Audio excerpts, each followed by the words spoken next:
Hello, everyone, and welcome to this mini masterclass on coaching with soul. So I just want to say hello. Thank you so much for giving me your time and the opportunity to share this amazing program, which can transform your current therapy, coaching, yoga, Reiki, holistic business, and help you expand and create more impact and profit by using this ready-made coaching program, this spiritual program. You can go out and you can share this via groups, retreats, online coaching programs, individual coaching, or even with couples as well. So let me screen share and we will get straight to it. So who is this webinar for? Well, this webinar is for you if you're feeling stuck in your coaching, or you realize, like me, you want to get deeper results with your clients. If you want to learn how to scale your business, facilitating transformations to people all over the world. If you want to run workshops, groups, retreats, one-to-one coaching, using a ready-made proven spiritual coaching program with all of the content done for you.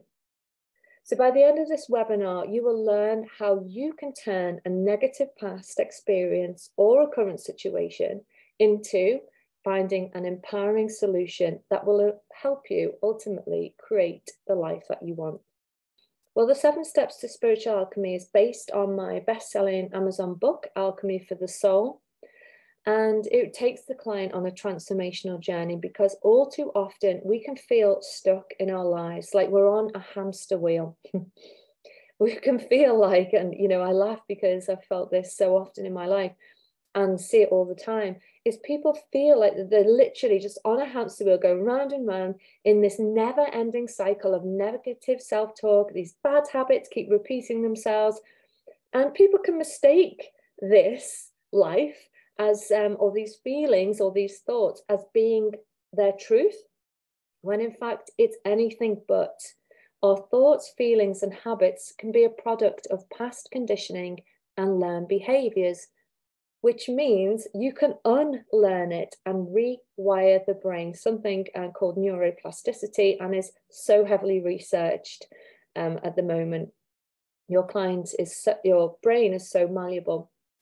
But your client may be suffering, they may be lost, they may be stumbling along in life, trying to find where they belong, trying to find their identity.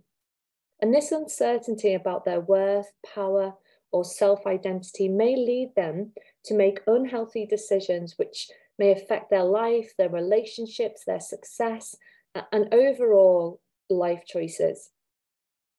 And it's our job as coaches or facilitators of this work to provide unrelenting support for our clients as they journey towards their own soul awakening. And as a coach, we can, quite clearly see their behaviors and habits, but what lies below the surface? What is their current consciousness stage? Where are they stuck and why? What emotional imbalances are causing this? What do they believe about themselves and why? And what do they really want out of life?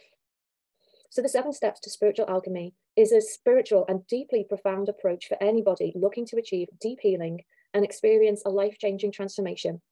The program identifies your unconscious negative beliefs and uses a step-by-step approach to balance the 7 chakras, helping you overcome the past and have a clear vision for your future.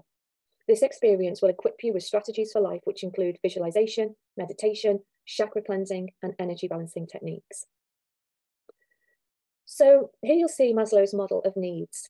So taking inspiration, which is part of where I took inspiration to create the 7 steps, was from Maslow, an American psychologist, and his paper titled A Theory of Human Motivation.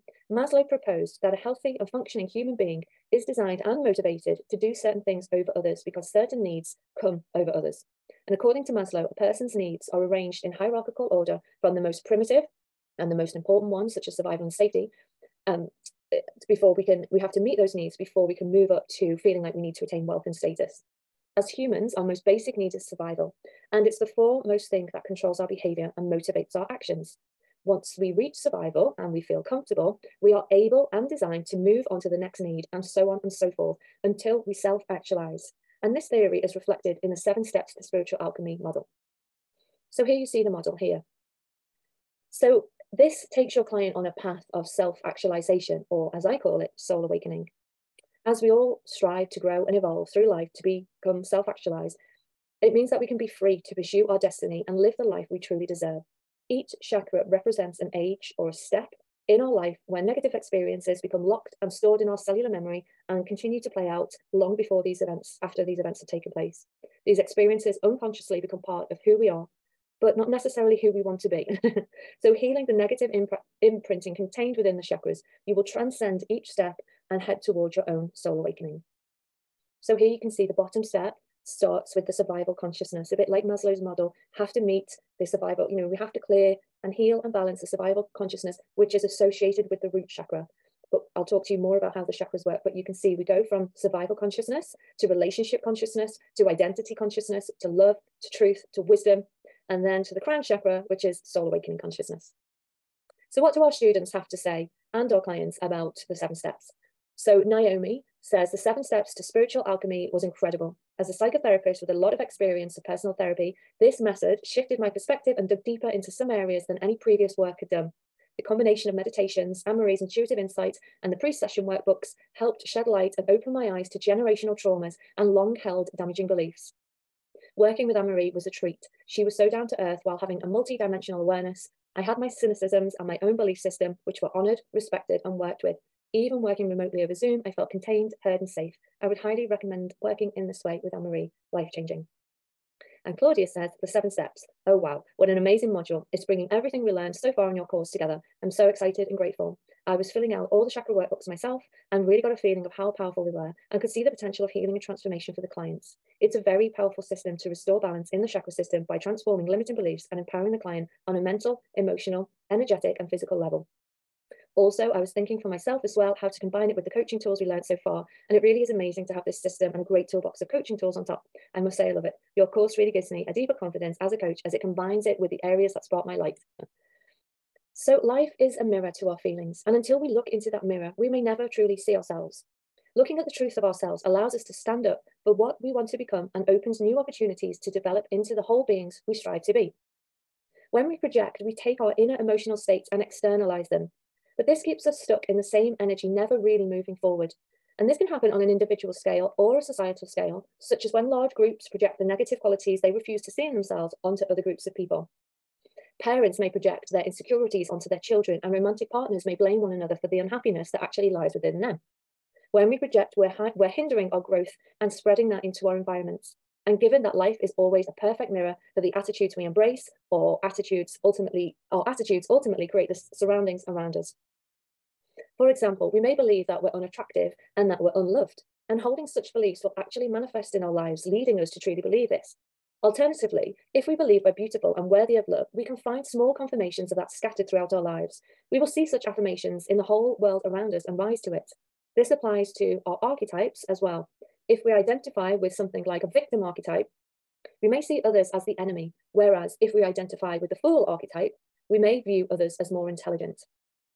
Understanding that our projections are merely our emotions in distorted images is the first step in being able to shift our perception. Once you shift your perception, you can grow. And that growth is key to becoming aware of your energy, behavior, and the level of consciousness of your responses moving forward. Modifying our behavior to fit our situations based on our consciousness depends on our ability to draw upon our inner awareness. One cannot happen before the other, and we cannot skip stages. If we wish to develop properly, we really need to do the work. And it's important that we master an understanding of ourselves and how we perceive the world, and even some of the archetypes that might be alive and active in us. And by doing so, we allow greater strength through our new chosen paths, and this prepares us for the challenges that we will ultimately face along the way. So let me tell you a little bit about archetypes now and how maybe you can identify them within yourself or in your past life and embody the positive qualities going forward. So according to the famous psychologist Carl Jung, our various behaviors, personalities, and archetypes are universal projections or mirrors of our emotional qualities. We have love and hate, war and peace, strength and weakness. They show both our positive and negative qualities and represent the multifaceted soul of human consciousness. As Jung describes, we have several archetypes of the collective human consciousness, including the hero and villain, the fool and wise sage, the giver and the taker, the victim and the villain. But there are many, many, many more archetypes. The spiritual teacher Caroline Myss She has a whole host of archetypes. There are so many different archetypes. Even in the tarot, the major arcana has 22 major archetypes. They are just universal projections of our inner thoughts. So recognizing our daily experiences and how they reflect the energies in our emotional worlds can help us understand our emotions and behaviors more clearly. This understanding allows us to unlock our greater potentials and break free of archetypes that we do not wish to be held to, such as the wounded child or the victim. Or we can embody certain archetypes to help us achieve or accomplish a goal or desire, such as the hero, who can overcome any challenge. So based on your own life story or a real emotional theme that you felt has run through your life, or maybe it's something you're going through, a challenge or a problem, or maybe take a client scenario, just consider what archetype may be alive and active within you or within them. And what archetype would you need to embody to help you out of the situation, problem, or challenge? So here are a list of archetypes to help you. So you have the child, and these are the Carl Jung. So we do have more: the hero, the trickster, the youth, the sage, the fair maiden, the wise old man, the great mother, the orphan, the magician, the innocent, the ruler, the caregiver, the rebel, the explorer, the creator, the lover, the jester.